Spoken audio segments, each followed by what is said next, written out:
Now let's see this question. B1 gram of an element gives B2 gram of its chloride, then equivalent mass of the element is.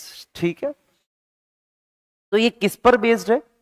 Equivalent concept पर based है. Equivalent concept पर based है. Equivalent concept पर based है. एक B1 एक ग्राम एक element है और इसका खुद का क्लोराइड जो बनता है वो B2 ग्राम बनता है. तो लेट क्लोराइड कोई सा भी है ना, मतलब मान लीजिए आपके पास let MCl2 is the chloride है, या किसी आपकी इच्छा है मैं MCl लिखना चाहता हूं MCl लिख दीजिए, MCl2 लिखना चाहता हूं मैं NCl2 लिख देता हूं. Is the chloride is the chloride is the chloride अगर आपके पास MCl2 लेटर से इस नाम का कोई क्लोराइड है. अब इन्होंने क्या बोला कि B1 gram of element gives B2 gram of its chloride. ठीक है, तो ये कैसे बना होगा? तो मेटल को या एलिमेंट का रिएक्शन करवाई इस क्लोरीन के साथ और यहां से ये एक MCl2 नाम का कंपाउंड बना. अब ये बोलता है कि पहले इसका जो मास है वो B1 ग्राम मास है और इसका जो मास है वो B2 ग्राम है. तो सोचिए कि एक तरफ B1 ग्राम मास है और दूसरी तरफ B2 ग्राम मास है. ये रिएक्टेंट का मास इतना, प्रोडक्ट का मास इतना है. जितना रिएक्टेंट का मास होना चाहिए उतना ही प्रोडक्ट का होना चाहिए according to law of conservation of mass. Law of conservation applying law of conservation of mass. Let us say अगर ये x है तो हम लोग लिखेंगे B1 plus x is equals to B2. तो x की वैल्यू मिल गई अपने पास B2 माइनस B1, यानी कि आपके पास क्लोरीन कितना है वो अमाउंट मिल गया B2 माइनस B1 ग्राम मिल गया.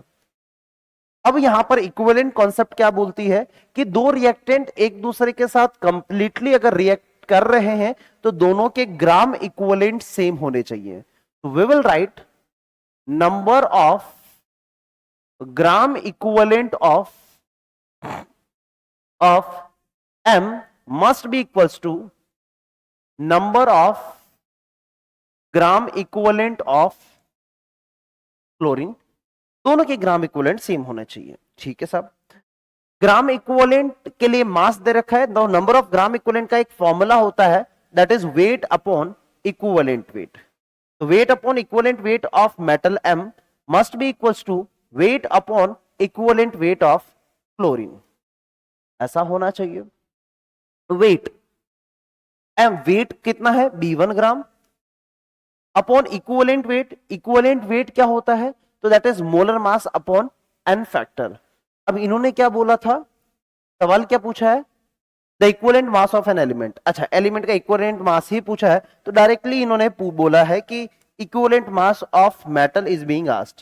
तो मास अपॉन मोलर मास में मास M का B1 मास है डिवाइडेड बाय इसका equivalent weight is equals to chlorine का मास. क्लोरीन का मास कितना आया x की वैल्यू कितनी आई B2 माइनस B1 अपॉन इसका इक्विवेलेंट वेट. इक्विवेलेंट वेट क्या होता है? That is molar mass upon N factor. तो मोलर मास कितना है 2 इंटू क्लोरीन का कितना 35.5. ये तो molar mass upon N factor. N factor क्या होता है? तो that number of electron involve corresponding to 1 mole of substance. एक मोल में 0 से ये -1 पर जा रहा है तो कितने का चेंज हुआ? 1 का चेंज हुआ. कितने क्लोरीन? तो 2 क्लोरीन. तो ओवरऑल आपके पास N फैक्टर क्लोरीन का कितना होगा 2. 0 से 1 1 का चेंज इंटू 2 तो टोटल मिला के N फैक्टर हो गया 2. N फैक्टर हो गया 2 तो molar mass upon N factor, तो N फैक्टर 2. अब N फैक्टर से कैंसिल आउट हो रहा है कुछ? यस बिल्कुल हो रहा है. 2 से एक 2 कैंसिल आउट हो गया, केवल नीचे 35.5 बचा. अब यहां पर रीअरेंज कर लेते हैं इसको.